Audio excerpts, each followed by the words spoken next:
एक नया मेहमान। बहुत अच्छी सस्पेंस स्टोरी है। अगर आपने मेरा फर्स्ट एपिसोड नहीं देखा है तो मेरी इस वीडियो के कमेंट बॉक्स में आप जाके चेकआउट कर सकते हैं। मैं वहाँ लिंक प्रोवाइड कर दूंगी। अभी हम स्टार्ट करते हैं सेकंड एपिसोड। Let's start. साल में एक बार पति पत्नी कहीं ना कहीं छुट्टी पर जरूर चले जाते थे और इस बार भी गर्मियों में किसी अच्छे हिल स्टेशन जाने की प्लानिंग चल ही रही थी कि डॉक्टर ने सख्त हिदायत दी कि रागिनी ट्रैवल नहीं कर सकती।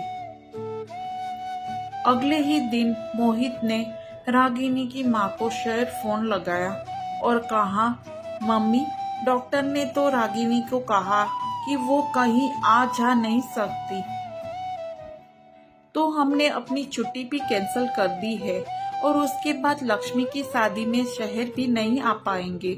लक्ष्मी को समझा दीजिएगा। आप ऐसा करिए, शादी के फौरन बाद आप यहाँ रागिनी के पास आ जाइए।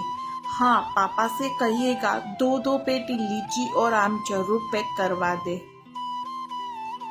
ये आयुष को खाने को नहीं मिले न तो वो मुझे खा जाएगा। रागिनी की मम्मी ने कहा, ठीक है, और वैसे भी अब तो गोद भराई भी होने वाली है।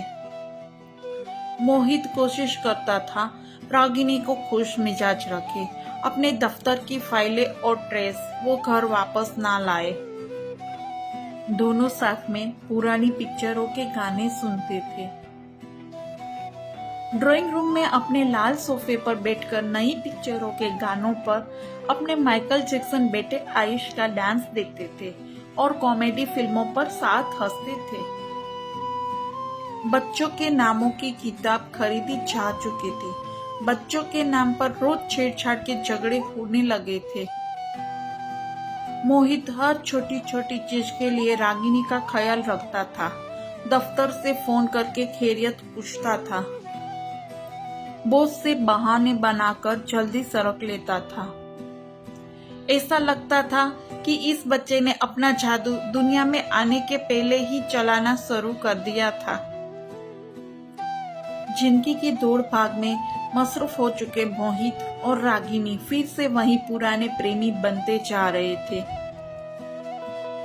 रेलवे स्टेशन पर गाड़ी आने में 20 मिनट की देर थी। स्कूल की छुट्टियों का वक्त था और प्लेटफॉर्म पर बैठने तक की जगह नहीं थी।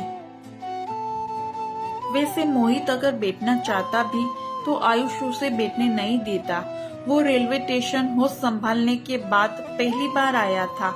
बहुत खुश था। उसकी नानी जो आ रही थी।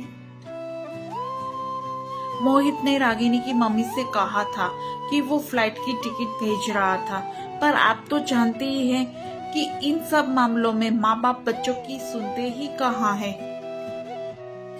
ट्रेन आई, नानी उतरी और आयुष तो प्लेटफॉर्म पर ही चालू हो गया।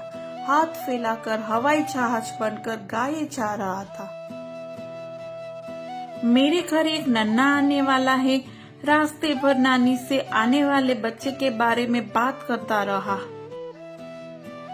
ऐसा लग रहा था कि बच्चे की आने की खुशी माँ बाप से ज्यादा आयुष को थी। वो तो इसके अलावा कुछ बात ही करने को तैयार नहीं था। जो उसके घर आता उससे आयुष अपना फेवरेट डिस्कशन शुरू कर देता था और मौका मिलते ही अंदर के कमरे से कागजों का ढेर ले आता था जिसमें उसने कई सारे ड्राइंग बनाई थी। असल में आयुष ने अपने माँ बाप से कह रखा था कि वो आने वाले बेबी का चेहरा गेस करके रोज एक ड्राइंग बनाएगा।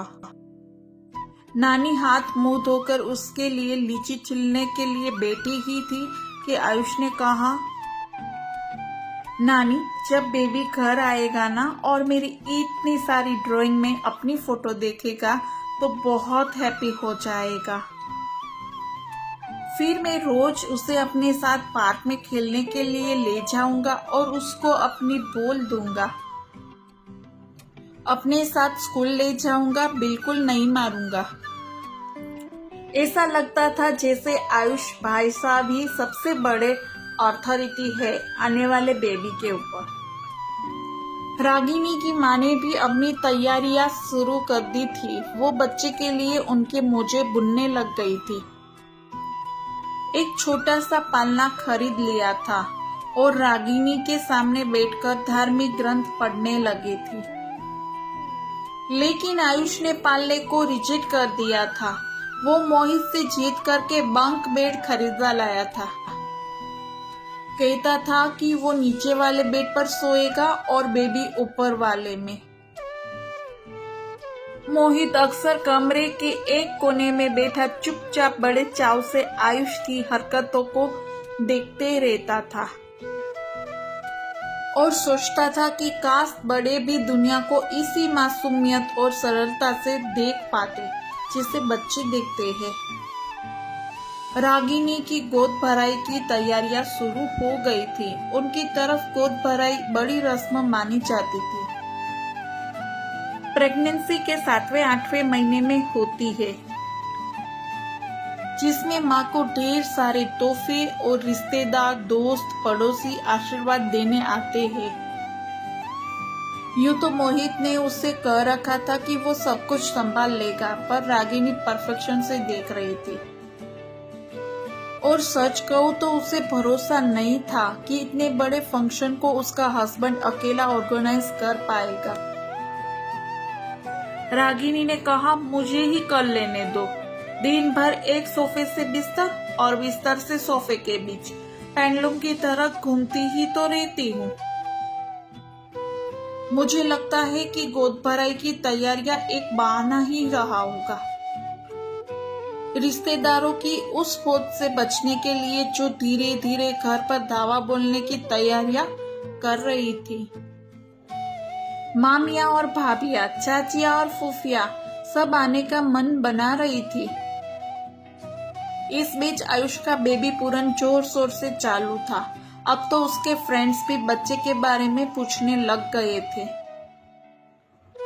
आंटी, आयुष को बुला दीजिए प्लीज। आंटी, बेबी घर कब आने वाला है? बेबी का नाम क्या है? अरे, नाम से याद आया कि नाम का महासंग्राम अभी खत्म नहीं हुआ था।